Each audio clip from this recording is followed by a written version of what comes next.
Et voilà, c'était le Zapping Télé du jour. Et si vous venez de nous rejoindre, sachez que c'est un débrief spécial Johnny aussi, aujourd'hui. Pourquoi?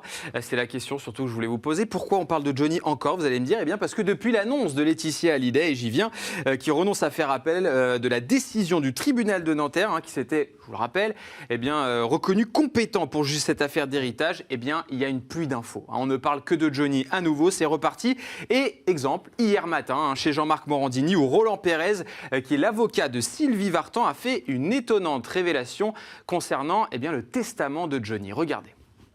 J'ai cru comprendre que d'autres pièces étaient venues dans cette instance devant la cour d'appel, qui établissaient encore un peu plus que Johnny Hallyday, en réalité, n'était peut-être pas tout à fait consentant à ce qu'on lui aurait finalement, pas forcé, mais en tout cas amené à rédiger ce type de testament. Vous nous dites qu'ont été ajoutées de nouvelles pièces qu'on ne connaît pas. Qu'on ne connaît pas et qui à mon sens, ont dû persuader la nouvelle équipe d'avocats. La nouvelle équipe d'avocats, vous savez...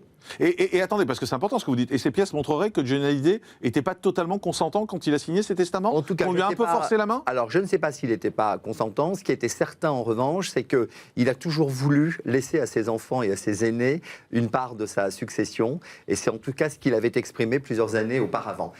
Et voilà, et bien sûr, nous n'avons pas eu connaissance des pièces qui auraient pu, c'est du conditionnel bien sûr, être attachées à ce dossier. Nous, la question à laquelle on va essayer de répondre modestement, c'est de savoir, Cindy, qu'en disent les proches de Johnny. Est-ce que cette rumeur comme quoi il aurait été sous influence au moment de la rédaction de ce testament, est-ce qu'elle avait déjà été commentée, cette information? Est-ce qu'elle était déjà sortie dans la presse? Alors d'abord, ce qu'il faut dire, c'est que Roland Pérez, c'est quand même quelqu'un de sérieux, c'est l'avocat de Sylvie Vartan. Donc s'il dit qu'il y a des choses qui pourraient...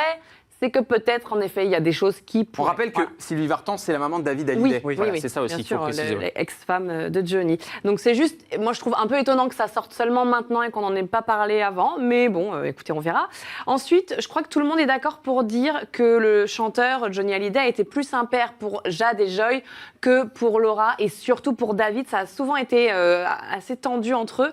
Et donc il est peut-être possible que, en effet, il ait voulu privilégier ces deux dernières filles qui sont encore jeunes, à défaut de ces grands-enfants qui n'ont peut-être pas vraiment besoin d'un soutien financier, puisque David et Laura ont une belle carrière, ils n'ont pas forcément besoin d'argent et d'un héritage. Et il y a une phrase dans un reportage qui a particulièrement retenu mon attention de la part d'un des meilleurs amis de Johnny, c'est Pierre Billon.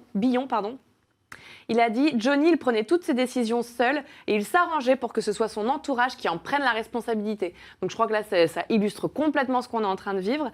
Et je vous avais aussi rappelé qu'au total, Johnny il a signé 6 testaments depuis 1997. Et acte après acte, on voit en fait que la part de ses premiers enfants diminue au fur et à mesure jusqu'à ce qu'il n'y ait plus rien. Et je me demande si c'est peut-être ça dont il parle en fait, peut-être que de ces testaments qui montrent une chose est sûre, qu'à la base il voulait leur donner quelque chose. C'est une chose qui est sûre et certaine, c'est qu'effectivement petit à petit sur les actes, ou en tout cas l'héritage de Johnny, ces testaments, David et Laura petit à petit ont été sortis finalement de ce testament. Après, de là à ce qu'il est signé sous influence ou pas, c'est vrai que ses proches, je pense que ce sont des grands proches amis disent que non.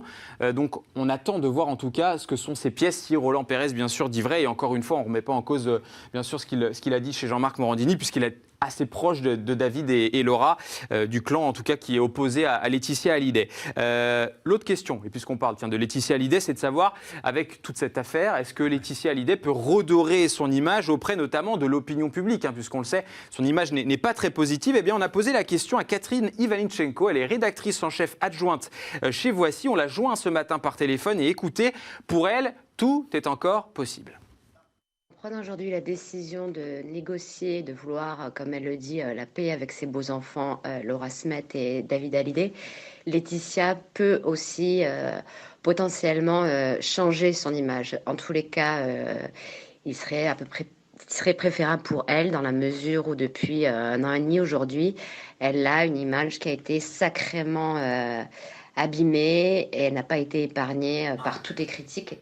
Et voilà, c'est encore possible. Laetitia Hallyday peut redorer son image. On verra tout à l'heure et on écoutera aussi Magali, qu'on a appelée ce matin, qui est une fan inconditionnelle de Johnny. On la sait, elle était un peu virulente vis-à-vis de Laetitia. On verra si elle a changé d'avis depuis. Avant, Charlie, est-ce qu'il y a des personnalités qui, petit à petit, ont quitté finalement l'environnement, l'entourage de Laetitia Hallyday? Alors moi, j'ai trouvé des personnalités qui soutiennent Laetitia Hallyday. On se souvient de la chef étoilée Hélène Darroze, c'est elle en fait qui avait invité Laetitia Hallyday à New York au moment où Johnny Hallyday. Donc elle, c'est un soutien est décédé inconditionnel depuis le début. Depuis le début. Elle l'a invité dans son restaurant à New York avec ses filles. Soutien depuis le début. Jean-Claude Camus, qui a mis du temps à se positionner, il s'est positionné que le 27 février dernier sur BFM TV. Il a pris le camp Laetitia Hallyday. Jean Reno, lui aussi, a fini par apporter son soutien à Laetitia Hallyday. Voilà ce qu'il a dit. Personne ne peut se laisser entraîner à entacher la réputation de la femme qui a partagé la vie de Johnny pendant 23 ans et fut à ses côtés jusqu'au tout dernier moment. Et puis, parmi les célébrités françaises qu'on voit très souvent à la télévision, je pense à Alexandra Sublet, qui elle aussi a soutenu Laetitia Hallyday. Elle avait posté une photo avec Laetitia Hallyday en mettant #StrongWoman et Perfect Mum. Voilà, on sent qu'elle penche plus vers Laetitia. C'est vrai que les gens, en tout cas, qui ont quitté l'entourage de Laetitia Hallyday, c'est surtout elle, je pense, qui a pris la décision de s'en séparer. On pense forcément à Sébastien Farran, qui était le manager de Johnny.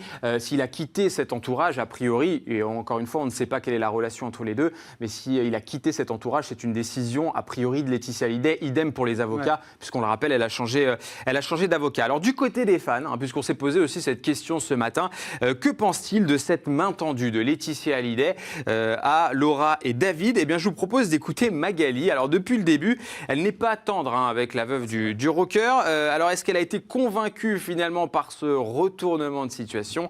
Eh bien, je vous laisse découvrir sa réponse.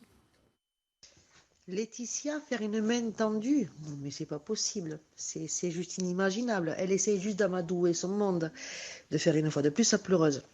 Je crois qu'elle est en train de se rendre compte en fait qu'elle est en train de perdre la partie. Son coup était très très mal calculé. Tant pis pour elle. Et voilà, tant pis pour elle. Ça n'a pas changé du côté de Magali, elle n'a pas changé d'avis concernant Laetitia Hallyday. Alors bien sûr, on ne voulait pas prendre un seul exemple de fans de Johnny parce qu'ils sont très nombreux en France. Donc Charlie, vous êtes baladé un peu, on va dire, sur Internet, sur les réseaux sociaux pour recueillir quelques réactions d'admirateurs, de fans du rocker. Ils en pensent quoi de manière générale de ce changement, de cette décision de Laetitia Hallyday? Alors je suis allé sur Twitter d'une part pour essayer de voir ce que pensaient les fans. J'ai trouvé le compte de Franck Dadoun qui dit c'est du cinéma, un petit peu comme Magali finalement. Elle pense qu'à son image. Pour le pèse, elle n'hésite pas. Donc le pèse, c'est l'argent, bien sûr. Oui, c'est l'argent, évidemment. Elle n'hésite pas à avoir un nouveau mec. Cinéma, tout ça. Voilà, ça c'est le message de Franck Dadoun. Si je peux me permettre allez-y. une réflexion, Oui. c'est que quand même, c'est pas juste du cinéma, puisqu'elle est en train de perdre tout son patrimoine. Donc, pas tout.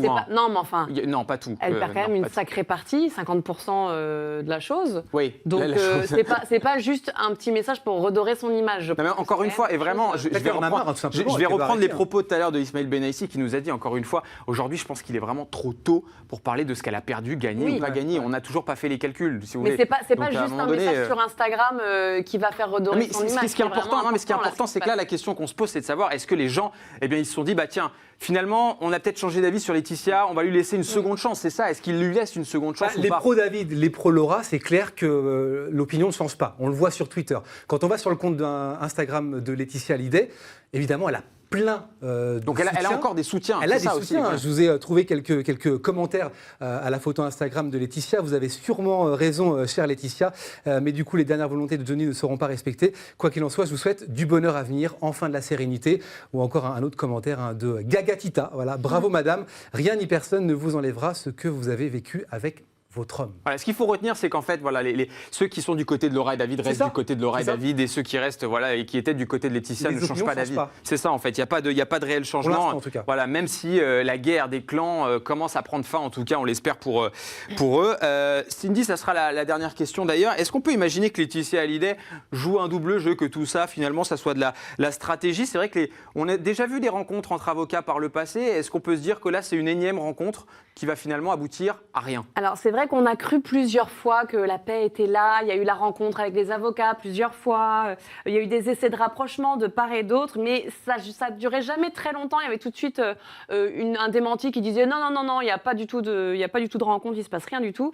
Je crois qu'ici, on a affaire à une vraie volonté de paix. Je répète encore une fois, c'est le mot de l'affaire, c'est la paix. C'est ça, depuis hier, ouais. Et si David et Laura jouent le jeu, je crois qu'on peut espérer un vrai dénouement. Alors attention quand même, Léna Luto, qu'on a vu tout à l'heure, auteure et journaliste, pense que le conflit n'est pas terminé. Elle explique, il faut rester très prudent. Il y a eu 3 fois en 18 mois la même chose. Ça s'est terminé par de la pure communication. Il faut garder en tête qu'il y a des enjeux commerciaux en fin d'année. Elle parle bien sûr de l'album de Johnny qui sort la semaine prochaine, le 25, et ainsi que le live des Vieilles Canailles, les deux sortent avant Noël, donc ils espèrent re-remplir les caisses s'il y a besoin voilà, faire la paix avant la vente pour vendre des albums. C'est un peu le message. En tout cas, on terminera là-dessus cette page spéciale consacrée à Johnny. Puis on va passer à la revue.